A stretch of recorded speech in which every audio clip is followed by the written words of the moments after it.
Today, we're doing something we have never done before. Hello there. Hey everybody, welcome back to another week of the Fogo Life. I'm your host, as always, Captain Ron. I got something totally special for you today.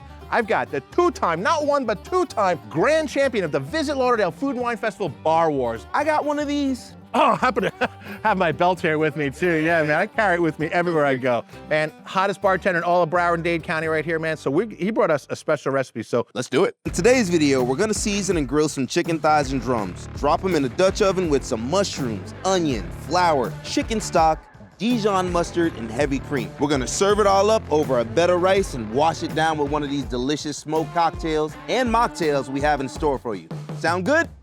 Let's go. So I started doing a series on my page with nostalgic foods, and I started picking some of my favorite foods when I was a kid, and this was just one that my mom used to make all the time. I come from a big family, so it was one of those kind of things. It was affordable, it was delicious, it was quick, and it was comforting. Now, I saw in your video that you use drumsticks, all right? Can I show you a little way that we can maybe amp these drumsticks up just a little bit? Absolutely. All right, let's go ahead. But what we're gonna do here, I noticed that when you made them, you seasoned them up, and that's fantastic, man. You browned them up in the pan.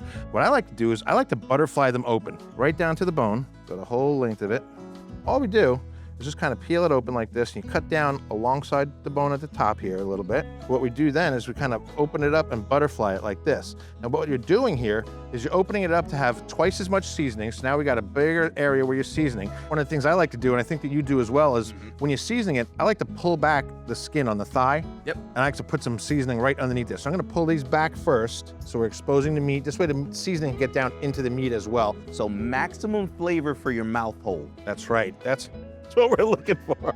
We got Tina Cannon's European blend. That's right. Fire. Chef Jay's Rub Dub. So I don't really have a measurement on how much you're supposed to season.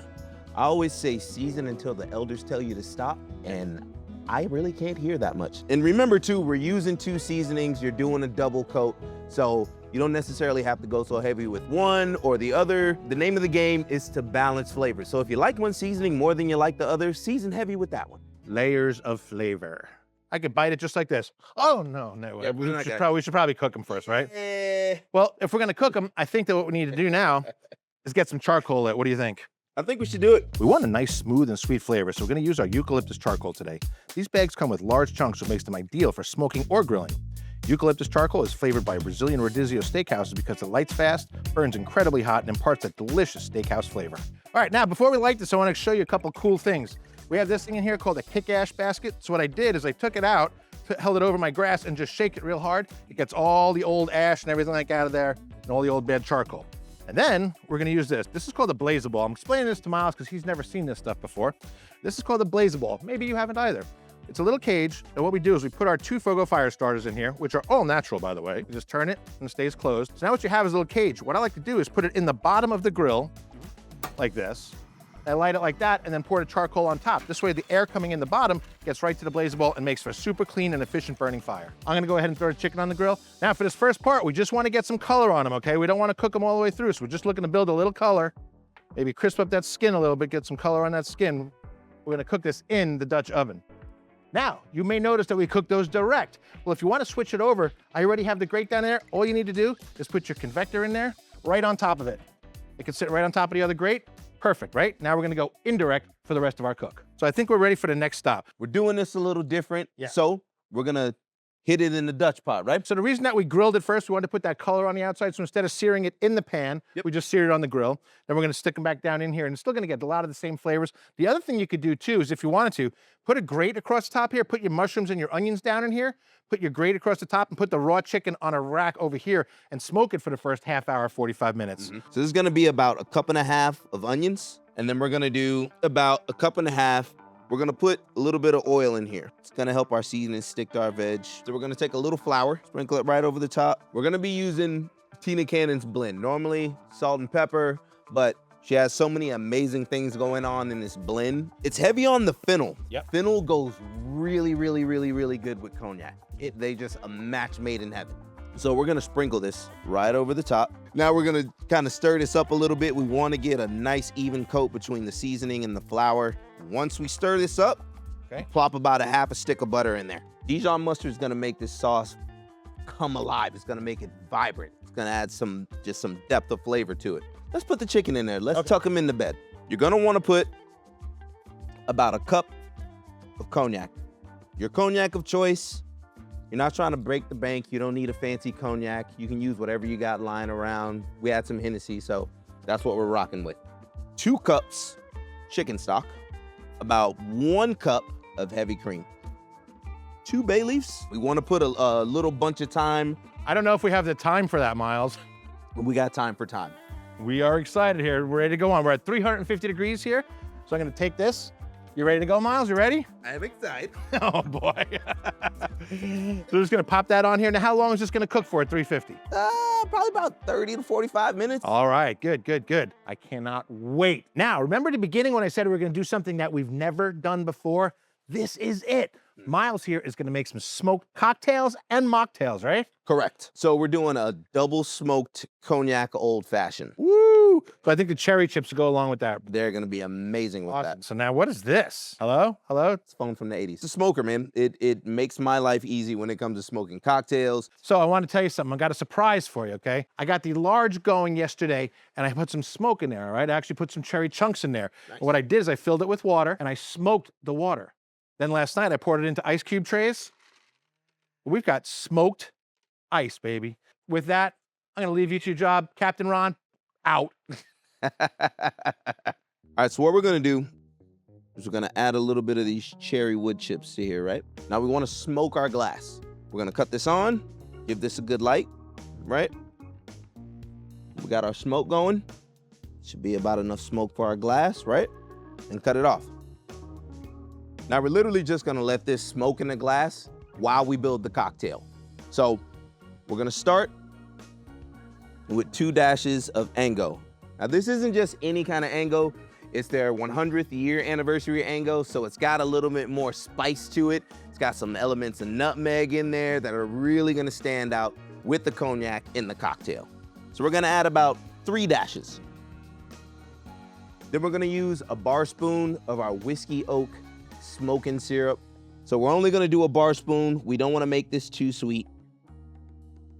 And then we're gonna add 2 ounces of your cognac of choice. Add some ice. Then we just give it a stir. We just wanna stir it down so it's nice and chilled. Now we're gonna turn our glass over. Ooh, you see that smoke? And then we just strain this right in our glass. Now, what I like to do is just put a nice fat orange peel right over it. In she goes, and there you have it, your double smoked old fashioned. Cheers. Oh yeah. Hello, gorgeous. How you doing? Now, Ron, Yes, sir. I know you don't drink. Correct. I bought some stuff. I'm gonna make you a Hugo Spritz, but a Lavender Hugo Spritz, and it's gonna be non-alcoholic. So it's gonna be light, it's gonna be floral, it's gonna be bubbly. Is it going to be delicious? That's what I want. Yeah, it's gonna be amazing. We got our little fancy Ronaflied flute. That's what kind of Ronaflied flute. We're gonna add, right? Lavender syrup. You can either make your lavender syrup at home, or you can go buy yourself your favorite lavender syrup. Now, we're gonna add 1 ounce of Gaffard elderflower liqueur. This is a non-alcoholic elderflower liqueur. Elderflower, nice. Yeah. Nice. So elderflower is floral and sweet at the same time. They make an alcoholic version of this, obviously, but this brand in particular makes amazing non-alcoholic products. Cool. So that's what we went with. I like it. So we're gonna do 1 ounce of that. Then we're gonna add our ice. Woo! There it is. Now this is our non-alcoholic bubbles, or however they say it, alcohol removed bubbles. Okay. Still tastes good. You still get those great flavors. You just don't get the hangover the next day, that's all. And then we just top this. Very effervescent. Yeah. We're doing it. There's some blood oranges in there. That's what I went with. Blood orange. Yep. Yeah, Yep. nice. Dehydrated blood oranges. Cool. Now, like I said, you can take this over the top. You can add a mint sprig to it. You can add some fresh fruit to it. Honestly, with mocktails, the possibilities are endless. The Right. key thing is that it has to be non-alcoholic for it to be a mocktail. So, Oh, man, that's nice. Man, is that nice.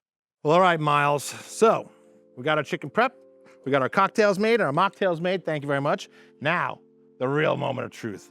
This is done too. So it's dark meat, so you wanna make sure you go to at least 185. We actually went over that. So this has been cooking for 45 minutes now.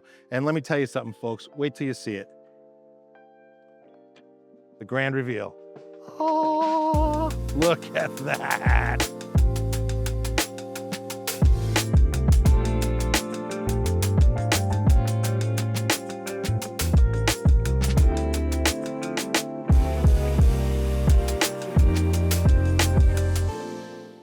Cheers, brother. Boom. Talk to me, Ron. Oh, Talk to me, Ron. wow. All right, I got to tell you, I think that grilling it might have been a really good idea, man. That has some killer flavor. It's seasoned literally down to the bone. Yeah, Split yeah. open the drumstick. This is a winner all around. The meal is excellent. The cocktail I didn't taste, but he over there told me that it's outstanding. Mine is, I absolutely love it. Cheers, brother. Cheers, my bro. Guys, while we got you here, we're gonna finish this up. Don't forget to subscribe to our channel. If you like what you saw here, give us a like, give us a thumbs up. We'd appreciate the thumbs up. Take the second and hit the thumbs up right now. Go ahead, I'll wait. Thanks so much for tuning in. Remember, we're here to show you how to barbecue the right way with Fogo. Captain Ron and Miles, out.